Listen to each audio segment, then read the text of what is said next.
Welcome to today's episode of the Snohomish Storytellers podcast. And our guest today is our first repeat guest. It's Mayor Linda Redmon. Yes. And it's great because now we actually have you sitting next to me talking to her. Right. I know. I was so bummed to miss the first time that she was here. I got a chance to bond with her 2 years ago, and that was really fun. You did such a great job, by the way. Oh, thank you. But she was just such a pleasure to talk to. It was so easy and natural to find out what she's about. Yeah. She's such an open person, a wealth of experiences. So it made my solo job easier 2 years ago. Yeah. But I do love having my co-host back to talk to Mayor Redmon today, especially now that you are also on City Council. Yeah, it was actually really interesting. I feel like the first time she was on the podcast, it was kind of like City Government 101. Exactly, because Sheila needed education. But you did a good job asking very practical questions. Oh, thank you. And then for her to be, just a little over a year in her term, it was probably being the mayor 101 for Linda at the time. And then here she is at the beginning of her last year for her current term. And to hear kind of how much more confident she is and the things that she's done.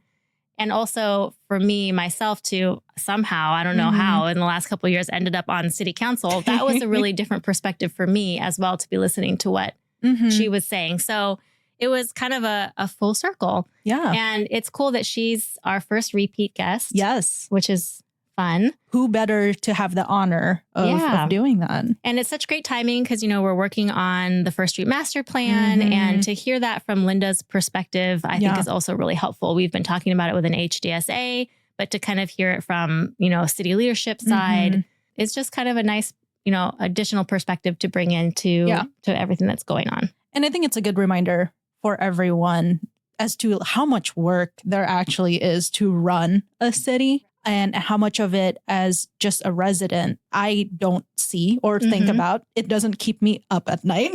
Like poor Mayor Redmon. Exactly. And obviously you and City Council probably have, a more elevated understanding of everything it takes to run Snohomish, to make sure that it is running, probably is a better way to say it. A great reminder to be grateful that, our city is running. We don't have to worry about a lot of the things that they're taking care of. And it all sounds like such, serious business. But at the same time, she was so joyful, so grateful. She had such wonderful spirit. So we're just excited to share this episode with you. And we hope that her joy radiates through your ears and into your soul, and that you feel really great by the end of this episode. So enjoy our repeat guest, Mayor Redmon.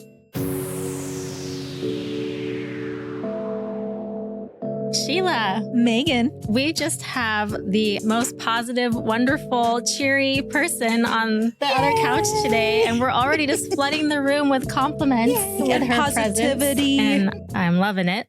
So with us tonight, we have Mayor Linda Redmon. Hello. Welcome back. Yay. So glad to be back with you guys. Is she her first repeat? I think so. I was just thinking about that driving here today. It's been 2 years and 2 months. No way. Isn't that It was crazy? 2023. Oh my gosh, I was just a baby mayor then. You were a baby mayor. And that was definitely one of the things that when Megan and I were prepping for this episode, we're like, oh my gosh, I wonder how different things are, or your perspective on things are between now and then, because it has been now 3+ years since you took office, right? Yeah. Because you're in your final year now. I'm in my final year. Yeah. At least of this term. Yeah. We shall see. We shall see. More to come. Yeah. I think I was still bright-eyed and bushy-tailed, in my first year. A lot.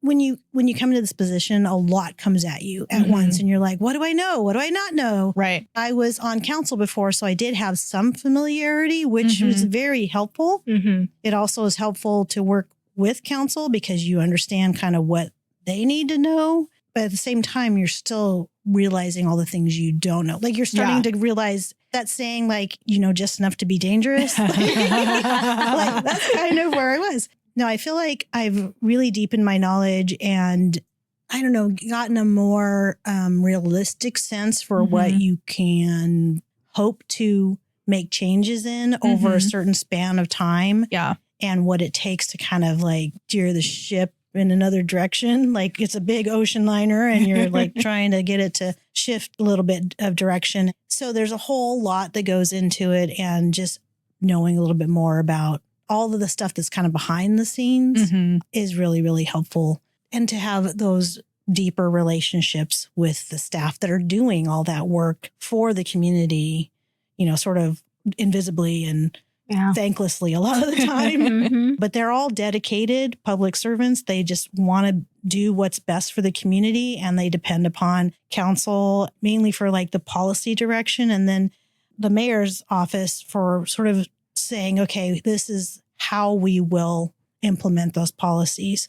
So they look to the elected leaders as the representatives of the community to say, this is the kind of work that needs to be done. And then they use their expertise to say, okay, this is how we can do it. And this is the best, most efficient way to do it. And they look to us to also talk with the community to understand whether that's working or not. And we're sort of the go-betweens, and we try to make sure that everybody's in alignment. That's one of the things that I think isn't very obvious to people, that it is this sort of interlocking system and everybody plays a part in it. Everybody has a role to play. And so it is very important for community members to speak up and participate and do all those things, because then it helps those people that have been tasked with doing the job, whether it's council, whether it's mayor, whether it's the staff, to do the job correctly. Right. And that's by design. You don't want just one singular perspective that is driving all of the decision. There's value in the diversity and thought and experiences. I know you spoke a lot when we chatted 2 years ago about you guys are funneling taxpayer dollars, and it is a very important responsibility to have. So ensuring that it is being used in the most effective, for the wider public way possible. Right. You could never, I think, reach a conclusion based off of one perspective. So by design. Yeah. And there are some louder voices than others. And it's incumbent upon us to, the represented elected leaders to say, yes, that's one voice, but there are others. And I need to do my best to understand what those other perspectives are. I mean, I knew it at the time, but it's also become much more obvious as I come in contact with more and more people on a daily basis, that there is really a broad range of perspectives in this community about any issue that you want to talk about that the city's working on. So some of the things like the First Street Master Plan that we've started working on, the city campus that we've been going through the process of trying to make plans for, all of the different big visible projects. You talk to 100 people and you're going to get probably, 98 different opinions. There might be 2 people that have the same exact opinion. That's about it. So it's a process, and that's representative democracy, right? Like, you have people that are tasked with and entrusted with representing as well as possible what they're hearing from the community. So when you were on city council, did you serve 1 term or 2? 1 term. And then you went into... like 2. It was like COVID and the stuff that happened downtown. In 2021, Yeah. So there was a lot that happened during those years. I can imagine that would feel like a really long term. Yeah. So you served 1 term and then you ran for mayor and won. Your experience being on city council and then moving into the mayoral position. I don't necessarily, as a council person myself, I don't really consider city council a leadership position. There is some inherent leadership in it, but I feel that it's more of a representative position. So serving in a position like that, number one, how do you feel about that? And secondly, moving into the mayoral position, which is a little bit more of a leadership role, but still working in conjunction, as you just explained.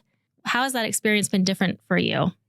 Yes, I agree that council is a representative position, but at the same time, you are entrusted with taking all these different strands of information, right? And inputs, all of that, and putting it together into a cohesive idea about how something should be handled. And it's your job to take on the responsibility of that. So taking on responsibility like that, I think, is inherently a leadership thing, because you're saying, yes, I will do my best to represent what I understand your needs and concerns and wishes are. That is inherently a leadership task. Quality. Yeah, and quality. Mm-hmm. So I do see that as a leadership thing, but you also are, as a council member, you are part of a 7-member body. And so you're not the only one that has to make the decision, but it's your job to understand your role and understand the interplay between you and the other council members and personalities and all of that, different viewpoints. And then I see as a mayor, yes, you have that quote unquote leadership position, but at the same time, you have a lot of the same responsibility to represent the people, understand what they're saying, and then also work with, and to some extent, this is probably the wrong word, but guide the council by providing the information that is needed. Yeah. Like all the background information that they might need to make an informed decision, and utilize also the expertise of the staff that we have to inform the council about what decisions are possible and what are the best choices out of that given the constraints that we have, whether it's money or time or staff resources or facilities, any of that kind of stuff, all has to be sort of blended in to the mix. Which I will just say, as a council person, I'm very grateful for that. And there's been a couple times where you have said, I just want to remind council that you all decided something different than what you're talking about right now. And some of those things have happened within the time that I've been there, but others happened before my time. And I wouldn't necessarily have known. And it's like, oh, what made us all change our minds? And am I in alignment with that now or no? And what was the reason behind that? And that's been really helpful because personally, I don't like wasting time, and I like being able to fully understand something and not be in conflict with something else that we've already done. And I'm not saying that this happens often, but I think what you're talking about with so many things to try to keep track of, it can be difficult to track whatever project it is amongst the, 24 other things. Yeah. And I think that's because I would say you are more of a full-time city person. You know what I mean? Yes. As far as how much time you spend in it. Yeah. I spend probably 4 to 8 hours a week in it, aside from my time in the meeting. And you're just not going to have as much knowledge that way. So you, in my opinion, from my experience and watching you even before I was on council, you're just going to be, more integral as far as what's actually happening all the time and working with the staff and kind of having your finger on that pulse, right? Yeah. And I think that's where people might misunderstand that you're not just out there making decisions willy-nilly, right? You are in constant contact with both sides, the council and the staff. Yeah. And helping us work together, I sometimes feel like is through you. Well, I do. Is that just my observation or does it work that way? I do see it that way. I mean, in the former form of government, which was the council manager form, the council chose one of their people to be the mayor, but it was more of a figurehead mayor. The decision-making about how to implement policy was done by the council manager. And so there was more of a sort of, I guess, a direct connection between the council and the administration that didn't have like another elected person in the middle. But in this form of government, the mayor's job is to determine how that policy gets enacted and supervise the staff of the city. So basically tell them, this is how we're going to do that. I want you to do this type of work. Right. I mean, I don't say that on a daily basis. Go do this.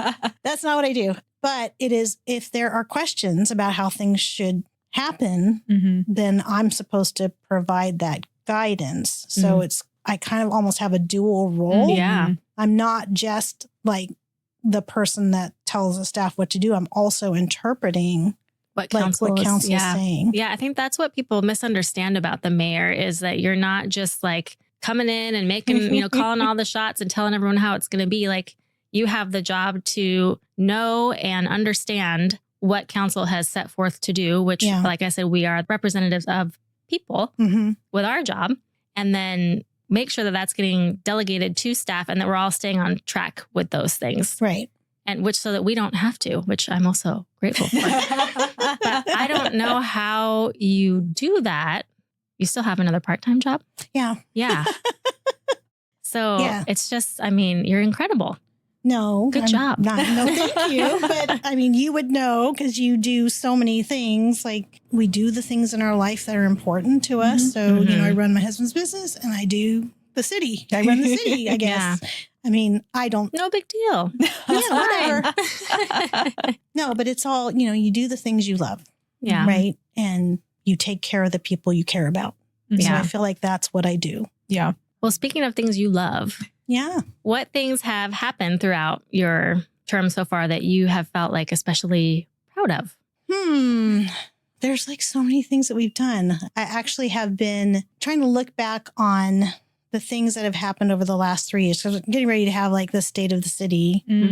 There's just been a lot of moving forward on things that are kind of invisible, but are foundational to the community. Like ensuring that things like our water system functions properly, that we are keeping up to date on like sewage treatment and having no issues with the water that goes into the river, that, you know, we've had clean reports on everything, that we have reviewed our financial data back to, I think, 2021, maybe the beginning of 2022, So we reviewed all our financial data and found where things were or were not going well. Properly recorded. Let's just say all the sexy topics. See, these are the things. These are the things I'm really proud of because they are foundational and important to the community. They want to know that the resources that they've entrusted us with are being properly taken care of. And it's very boring to most people. It's not anything exciting to talk about. But if you don't take care of those things, you're going to realize it very soon. Yeah. Yes. People are going to be unhappy and the city's going to be in danger of, you know, the water not being safe or the river being polluted or harmed, or, you know, the financials of the city being at risk somehow. Yeah. And then that brings risk to the community and the taxpayers because, you know, if something went wrong, who would be on the hook for that? Right. The city is basically the community and the taxpayers that pay into it. They are the ones that would have to foot the bill for something if there was some kind of bad actions. Yeah. A city government is just like, when I compare it to other businesses, it seems like you pick the most highly regulated industry you could be in. And that's what it is to run a city. And I didn't even think about, because I used to just be a normal citizen that was just living here ignorantly happy. Ignorance is bliss, right? And now I'm just like, oh my gosh, like there's so many things have been revealed in just my time within HDSA and on city council. It's like, the city has to be responsible for so many things in order to be compliant and therefore get grant funding or be in good cahoots with the feds or whatever it is that you want to talk about. Like there's so many other things that you have to think about to make sure that you're in a healthy place. And that's, as a commonplace resident, I never thought about any of that. Yeah. You know, it's invisible. And that's what it is to be a good steward. You know, it's not just you work for me, you represent me, do what I want. Well, we don't even know what it takes to just we don't know what we need in a healthy way. Yeah. But that is actually something that we discussed 2 years ago about the transparent work that happens. And that is a sign of good government. Yeah. That you are not waking up every day with a new issue to take care of and a new emergency, a new dumpster fire to put out, basically. Yeah, we try to avoid those dumpster fires. So great job that, you know, you had the vision or, you know, the want 2 years ago for this government that can satisfy the people's needs without them even knowing. And you're doing it's trying to be boring. Yeah, Yeah. you're doing exactly So that. true. So great job. 2 years later. Yes. Yeah, I tell people if you're not thinking about your government, Right? that probably means that we're doing a good job. Exactly. Exactly. You know? We need to remember that more and more.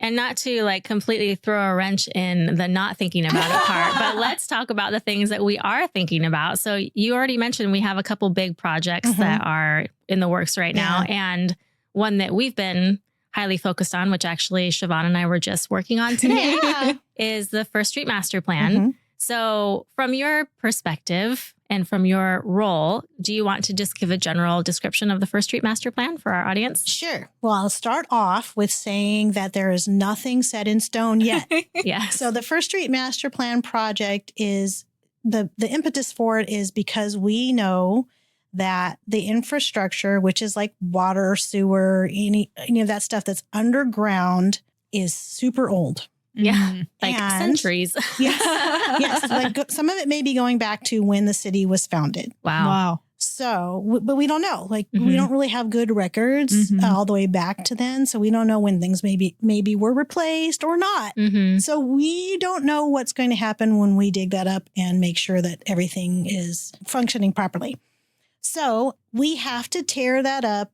And we also know that people have issues with the sidewalks.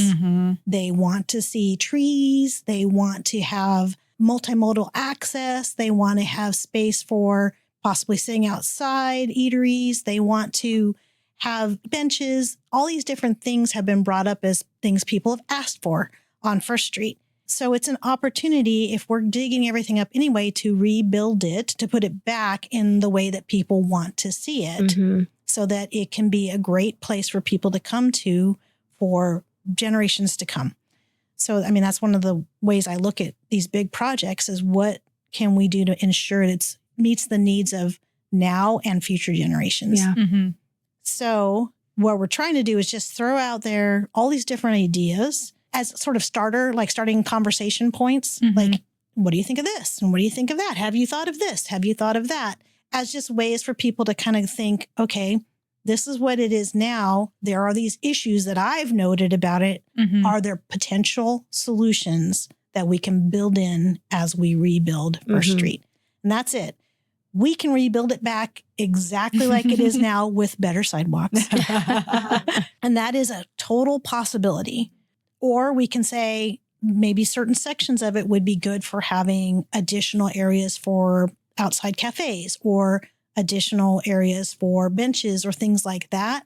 And maybe have it not have curbs, but have it be one level so we could have easier ability to have events in those areas. Yeah. Those are all possibilities. And we're just trying to listen to what the community thinks about that. And especially we're trying to ensure that the businesses that are going to be impacted have a lot of ability to provide their input about how they use the area so that we can ensure that we're not harming, the business community. That's a very big focus for us.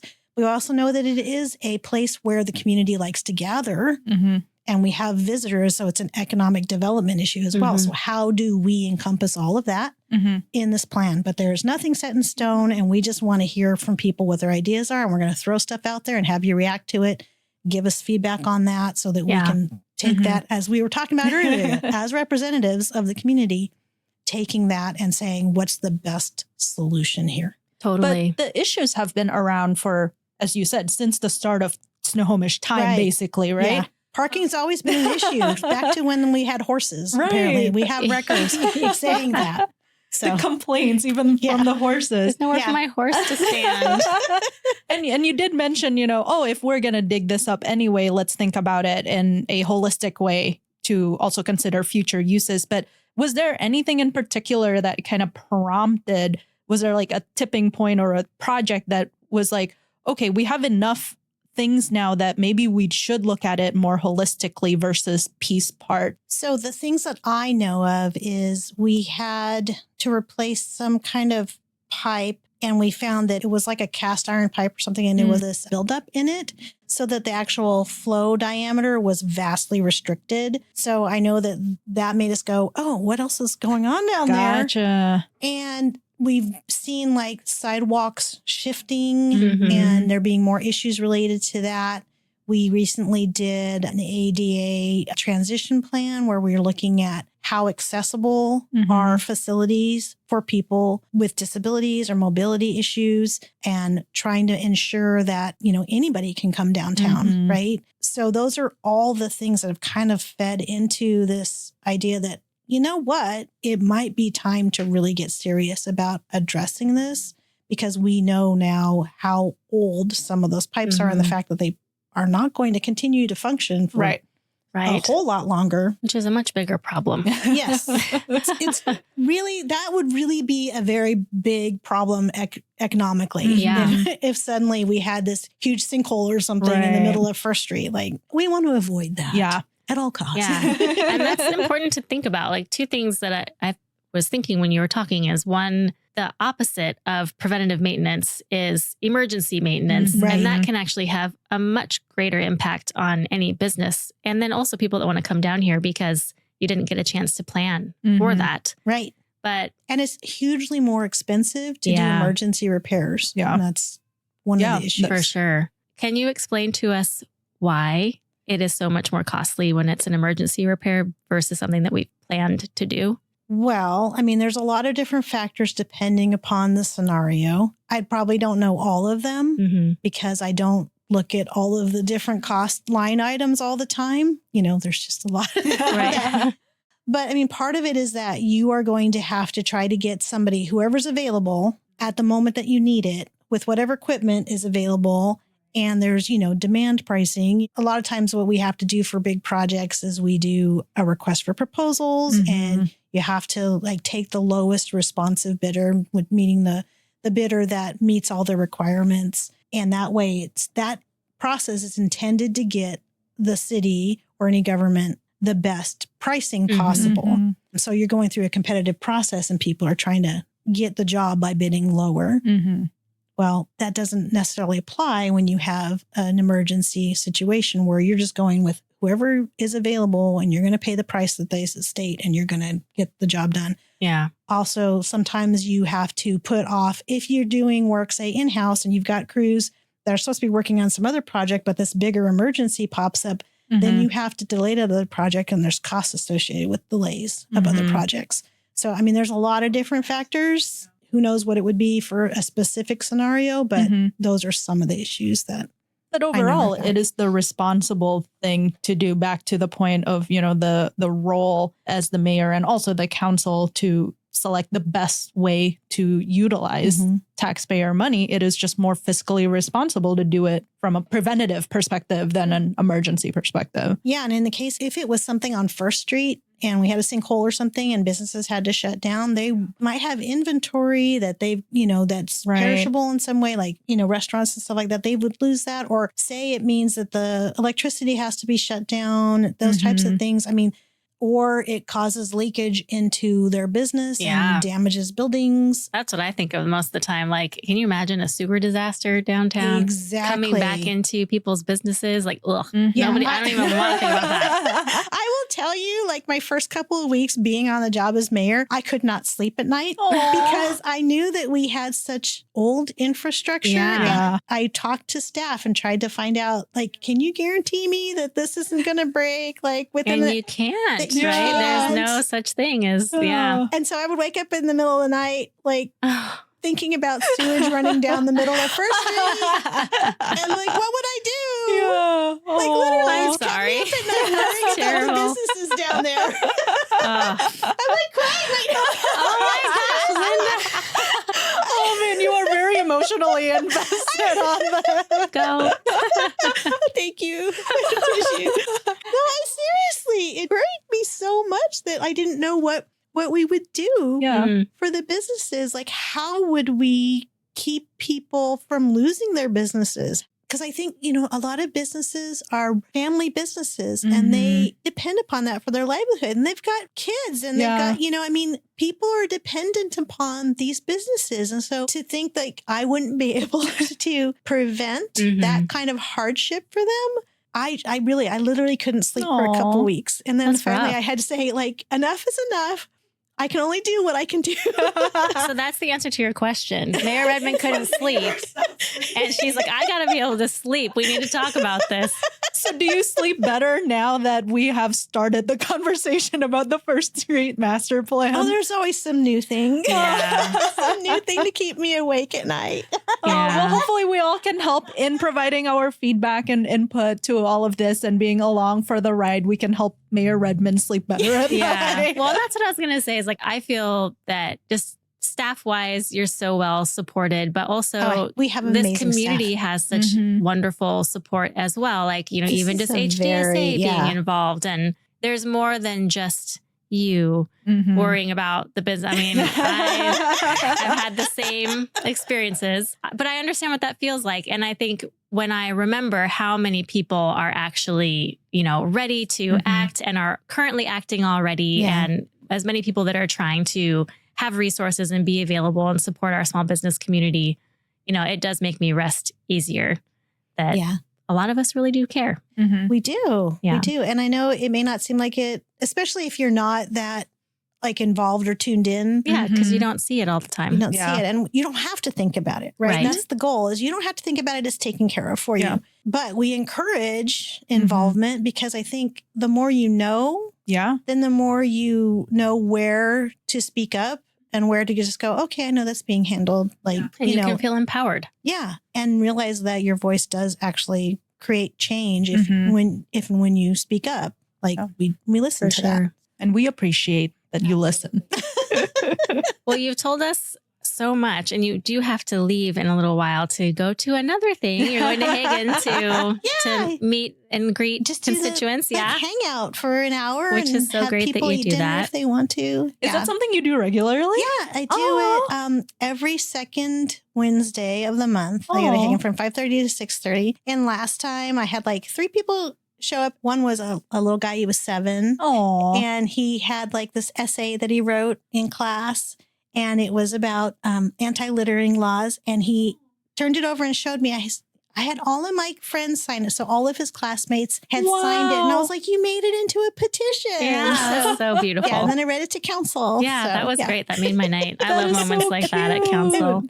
So before we ask you our final closing question, I just wanted to ask you, as you consider the future of Snohomish, what sort of things are you most looking forward to? And what are you most hopeful that you'll see continue to be worked on or come to fruition? I would like to see all members of the community really continue to be as involved as they are, and even more so. There's like newer families and stuff moving into the community. I'd like to see them get connected. There are so many groups and organizations in the community that are really involved and wanting to just create better community together. So I hope to see that continue because I think Snohomish is really special in that way that we have these really involved people and groups that are so concerned about the current and future Snohomish. Yeah. I do hope to see us weather whatever may be coming, given current like sort of economic disruptions and stuff like that. We had a recession back in 2008 and 2009, and that I know was impactful to the city at that point. And I'm hoping we do not see something like that coming down the pike for us, but we're being cognizant of it. We're trying to be conservative about things and understand we may end up putting some projects and things on hold because it may not be the right time to do it right now. And we are totally open to doing that. And we just want to be good stewards of the community's resources. So I'm hoping we'll be able to keep moving forward on the things that matter to the community, including maybe Arbor Day celebration this fall. September 27th, I believe, is the date we have set for that. So that'll be like a good, joyous thing for the community to celebrate the trees that they love so much and having an urban forestry program here in the city, because that's been a few years coming as well. So those types of things that make differences to people, I think are the things I want to see more of. Yeah. And just hope that everything comes out good in the end for us. That's what we all want, right? Yeah. So we've asked you this question 2 years ago. I don't know if you remember the answer that you provided, and it can totally change. If you can describe your perfect day in Snohomish, what would it be?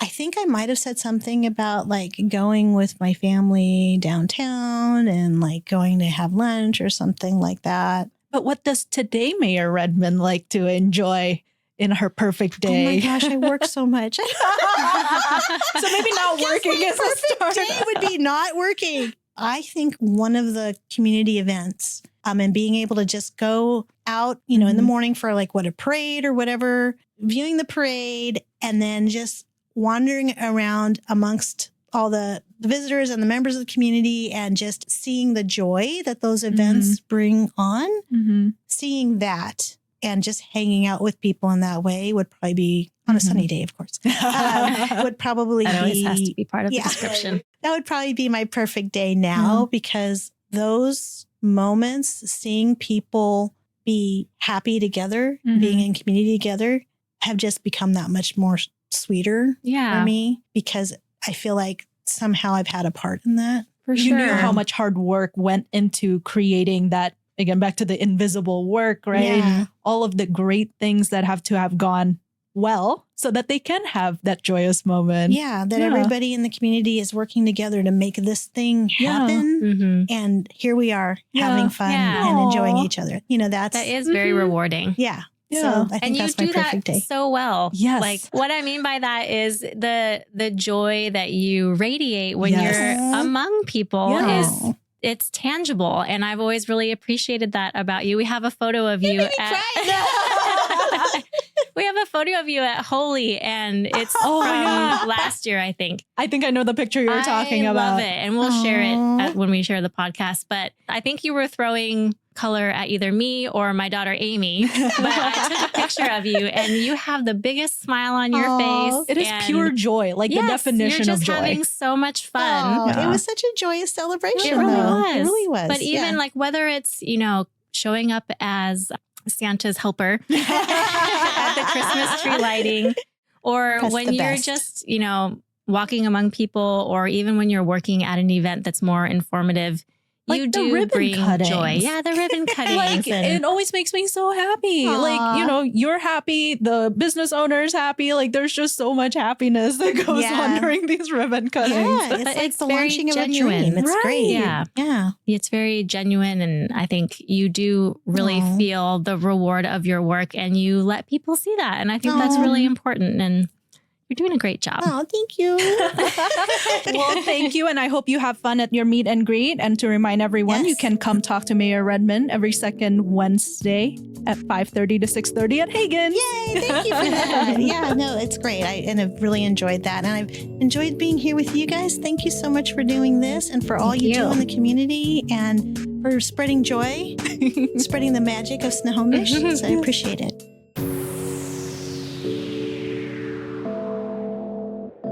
Snohomish Storytellers, brought to you by the Historic Downtown Snohomish Association, produced by Red Trucks.